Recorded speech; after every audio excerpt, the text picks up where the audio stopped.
वेदिका Khanna part 2। Daddy, मम्मा कितनी beautiful है ना, और इनकी आईज ये तो बिल्कुल मेरी तरह है, same to same. Dining area में अद्विक के पास बैठी अद्विका अपने हाथ में पकड़ी फोटो को देखकर कहती है, नो प्रिंसेस, आपकी आईज मेरी तरह है, ब्लैक। मम्मा की तो ब्राउन है। अद्विक अद्विका की बात सुनकर कहता है, नो डैडी, अद्विका की आईज भी उसकी मम्मा की तरह है, ब्राउन ब्राउन, देखो। कहकर अद्विका अपनी आंखें बड़ी बड़ी करके अद्विक को दिखाने लगती है, जिसे देखकर अद्विक की हंसी छूट जाती है। ठीक है मेरी माँ, आपकी आईज आपकी मम्मा की तरह है। चलो अब मुंह खोलो और जल्दी से लंच करो। कहकर अद्विक एक निवाला अद्विका की तरफ बढ़ा देता है। डैडी, मम्मा के हेयर्स कितने लॉन्ग हैं, अद्विका के क्यों नहीं है? अद्विका मुंह बनाकर कहती है, क्योंकि अद्विका ऑयलिंग नहीं करवाती है। अद्विक अद्विका के मुंह में निवाला डालते हुए कहता है, अच्छा, मतलब अब मुझे भी ऑयलिंग करवानी पड़ेगी। वैसे डैडी, मम्मा कहाँ है? उन्हें हमारी याद नहीं आती? सबकी मम्मा है, फिर अद्विका की मम्मा क्यों नहीं है? आपको पता है स्कूल में सब मुझे चिढ़ाते हैं। अद्विका मुंह बनाकर उदासी से कहती है। अद्विका की बात सुनकर अद्विक के हाथ उसे खिलाते खिलाते रुक जाते हैं। उसे समझ नहीं आता कि वो अद्विका के इन सब सवालों का क्या जवाब दे। उसे इस तरह परेशान देखकर दूर खड़ी शांति अम्मा अद्विका के पास आकर कहती है, अद्विका बेटिया, खाना खाते समय बात नहीं करते, बुरी आदत होती है। पर दादी अम्मा, मैं तो केवल मम्मा के बारे में पूछ रही हूँ। अद्विका शांति अम्मा को देखकर कहती है, जो कुछ भी हो बेटा, पर अभी बात नहीं करो। चलो जल्दी से खाना खत्म करो, तुम्हें होमवर्क भी तो करना है ना। शांति अम्मा कहती है तो अद्विका हाँ में सिर हिला देती है और बिना कोई सवाल किए अद्विक के हाथ से खाने लगती है। थोड़ी देर बाद, शांति अम्मा, मैं स्टडी रूम में जा रहा हूँ, आप प्लीज प्रिंसेस का ध्यान रखना। अद्विक कहता है और अपने स्टडी रूम में चला जाता है। चलो बेटा, चलकर होमवर्क कर लो, शांति अम्मा अद्विका से कहती है। नहीं दादी अम्मा, पहले मैं डॉली को मम्मा की फोटो दिखाऊंगी, अद्विका कहती है और फोटो हाथ में लेकर ऊपर भाग जाती है। देर रात अद्विक अपने स्टडी रूम से बाहर निकलकर देखता है तो उस बड़े से हॉल में कोई भी नजर नहीं आता।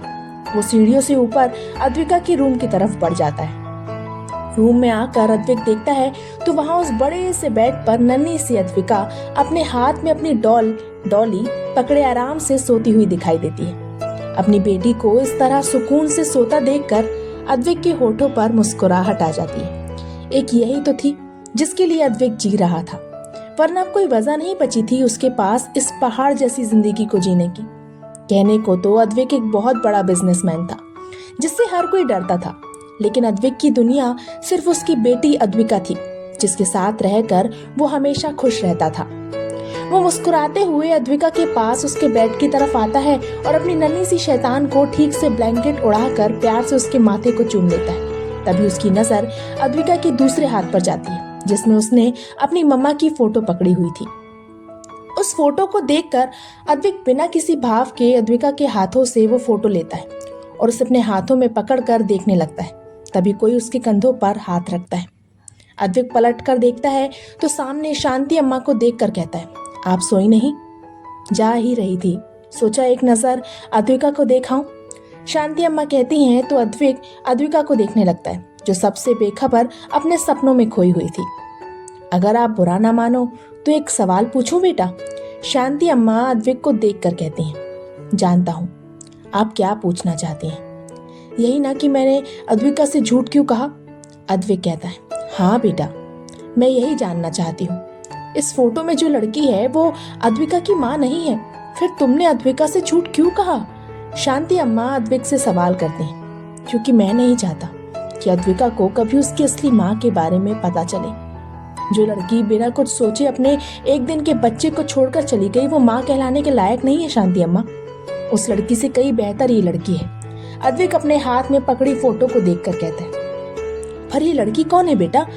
शांति अम्मा अद्विक से फोटो वाली लड़की के बारे में पूछती है। वेदू। अद्विक उस फोटो को देखकर कहता है, वेदू? शांति अम्मा असमंजस से पूछती है, हाँ वेदू, वेदिका खन्ना, मेरी बेस्टी। आपको पता है शांति अम्मा, बहुत पागल है ये लड़की। अगर आप इससे मिलोगे ना तो हंस हंस के पागल हो जाओगे। इसके साथ रहकर कोई भी बंदा रो ही नहीं सकता। यह ऐसी है कि रोते हुए के चेहरे पर भी हंसी ला दे। ये जो फोटो में इसे साड़ी और लंबे बालों में देख रहे हो ना, ये सब झूठ है। इसका रहन सहन बिल्कुल भी ऐसा नहीं है। हमेशा जीन्स और टी शर्ट में घूमती रहती थी, और ये लंबे बाल इन्हें तो हमेशा जूड़े में बांध कर रखती थी। मजाल है कभी इनकी कोई डिजाइनर चोटी बनाई हो। और लड़ाकू तो इतनी कि सामने वाला भी झुकने के लिए तैयार हो जाए। खुद की गलती होने पर भी सामने वाले से सॉरी बुलवा देगी, मगर खुद सॉरी नहीं बोलेगी। ऐसी है ये मैडम। अद्वैत मुस्कुराते हुए पुरानी बातें याद करके शांति अम्मा को बताता है। अगर ऐसी है तो कहाँ है बेटा? उसकी बात करके तुम इतना मुस्कुरा रहे हो, जब ये तुम्हारी जिंदगी में वापस आ जाएगी तो तुम कितना खुश रहोगे। उसे अपनी जिंदगी में बुला लो बेटा, शांति अम्मा अद्वैत को देखकर कहती है। ये नामुमकिन है शांति अम्मा, वो अब कभी मेरी जिंदगी में लौट कर नहीं आएगी। अद्वैत आंखों में आंसू लिए कहता है। पर क्यों बेटा? शांति अम्मा पूछती है। क्योंकि 5 साल पहले मैंने उसे अपनी जिंदगी से हमेशा हमेशा के लिए जाने को कह दिया था। वो अब मेरे पास कभी नहीं आएगी शांति अम्मा, अद्वैत कहता है, और इसी के साथ उसकी आंखों से आंसू बह निकलते हैं। अगर तुमने उसे जाने के लिए कह दिया था तो तुम ही उसे बुला लो बेटा, शांति अम्मा कहती। ये नहीं हो सकता शांति अम्मा, मेरे पास ना ही उसका फोन नंबर है और ना ही उसका पता। मुझे तो ये भी नहीं पता कि वो दिल्ली में भी है या नहीं, लेकिन इतना जानता हूँ कि ये जहाँ भी होगी बहुत खुश होगी, और जिसके साथ होगी उसकी जिंदगी खुशियों से भर दी होगी। अद्वैत मुस्कुरा कर कहता है।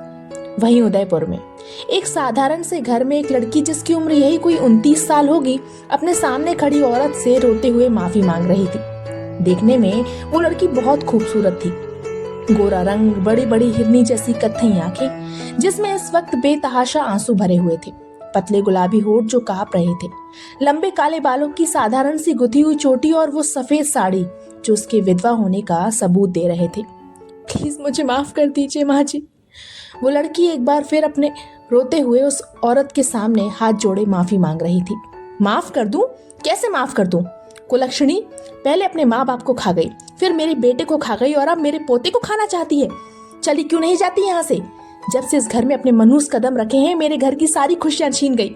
शादी करते ही मेरे जवान बेटे को खा गई, और उसकी विधवा बनकर मेरे घर में मुफ्त की रोटियां तोड़ रही है। कहीं जाकर मर क्यों नहीं जाती? सामने खड़ी औरत गुस्से से उस लड़की पर बरस पड़ती। ये सुगंधा कौशिक थी, उस लड़की की सास, स्वभाव से बहुत ही कठोर, खास तौर पर सामने खड़ी लड़की के लिए। नहीं दादी माँ, वेदिका चाची को मत डांटो, उनकी इसमें कोई गलती नहीं है। मेरा पैर खुद फिसला था, मैं सीढ़ियों से खुद गिरा हूँ, उन्होंने मुझे धक्का नहीं दिया। एक 5 साल का बच्चा रोते हुए उस लड़की का पक्ष लेता है। अमित, खबरदार, जो कुछ बोला तो छोटे हो छोटे बनकर रहो, इस तरह बीच में मुंह मारने की जरूरत नहीं है। एक औरत जिसकी उम्र यही 30 से 32 साल होगी, वो उस छोटे से 5 साल के बच्चे को डांटते हुए कहती है। ये मनीषा कौशिक थी, सुगंधा जी की बड़ी बहू और अमित की माँ। ये वेदिका को बिल्कुल पसंद नहीं करती थी, क्योंकि अमित उसकी बजाय वेदिका की ज्यादा सुनता था। पर मम्मी, चाची ने कुछ नहीं किया। 5 साल का अमित एक बार फिर अपनी चाची का पक्ष लेकर कहता है। तुम्हें समझ नहीं आ रही क्या कह रही हूँ मैं? जाओ जाकर अपने कमरे में पढ़ाई करो, मनीषा अमित पर चिल्लाती है। नहीं, मैं वेदिका चाची को छोड़कर कहीं नहीं जाऊंगा, कहकर अमित अपनी आंखों में आंसू लिए खड़ी वेदिका के पास जाकर उसके पैरों से लिपट जाता है। चाची के चमचे, ना जाने क्या काला जादू कर दिया इस मनूस ने, मेरा बेटा मेरी ही नहीं सुनता, कहकर मनीषा अमित को पकड़कर जबरदस्ती वेदिका से दूर करती है और अंदर के कमरे में ले जाकर बंद कर देती है। मनीषा अपनी उस मनहूस देवरानी को भी ले जाकर बंद कर दे इसकी कोठरी में। आज कोई खाना नहीं मिलेगा इसे। सुबह तक जब उस अंधेरी कोठरी में बंद रहेगी ना, तब अकल आएगी। सुगंधा जी वेदिका की तरफ इशारा करके मनीषा से कहती है। नहीं नहीं माँ जी, प्लीज ऐसा मत करो, मुझे अंधेरे से डर लगता है, प्लीज मुझे माफ कर दो, मैं ध्यान रखूंगी, कोई गलती नहीं करूंगी, प्लीज। सुगंधा जी की बात सुनकर वेदिका रोते हुए सुगंधा जी के पैरों पर गिर जाती। चलो, अपनी सास की बात सुनकर मनीषा वेदिका को पकड़कर घर के पिछले हिस्से में बनी कोठरी में ले जाने लगती है। नहीं नहीं दीदी, प्लीज मुझे वहां मत बंद करो, वहां बहुत अंधेरा है। वेदिका मनीषा को रोकने की कोशिश करते हुए कहती है, मगर मनीषा नहीं रुकती और वो वेदिका को उस अंधेरी कोठरी में ले जाकर उसे अंदर धक्का दे देती और बाहर से दरवाजा बंद कर चली जाती है। दीदी, माँ जी प्लीज दरवाजा खोलो, ऐसा मत करो, मैं अब कोई गलती नहीं करूँगी, प्लीज़ मुझे माफ़ कर दो, यहाँ बहुत अंधेरा है। वेदिका रोते हुए दरवाज़ा खटखटाते हुए कहती है, मगर काफ़ी देर तक खटखटाने पर भी कोई उसकी सुनता नहीं है। अंदर कोठरी में बंद वेदिका थक हार कर अंधेरे के डर से एक कोने में दुबक कर बैठ जाती है और अपने सिर को अपने घुटनों में छुपा कर रोने लगती है। पिछले 4 सालों से उसकी जिंदगी में यही तो अंधेरा छाया हुआ था और इस अंधेरे को दूर करने वाला उसकी जिंदगी में कोई नहीं था। क्या मोड़ लेगी ये कहानी? क्या वेदिका की जिंदगी से ये अंधेरा दूर हो पाएगा? क्या अद्विक ये जान पाएगा कि जिस वेदु को वो हंसता खेलता हुआ बता रहा है, उसकी जिंदगी में अब दर्द के सिवाय कुछ नहीं? जानने के लिए पढ़ते रहिए आरज़ू तेरे प्यार की जारी है। मिलते हैं अगले पार्ट के साथ, तब तक के लिए मुझे सब्सक्राइब कीजिए और प्लीज़ वीडियो को लाइक कीजिए, शेयर कीजिए और हाँ, आज की ये वीडियो कैसी लगी बताइएगा ज़रूर। उम्मीद है आप लोगों को ये नई कहानी पसंद आएगी। Bye bye.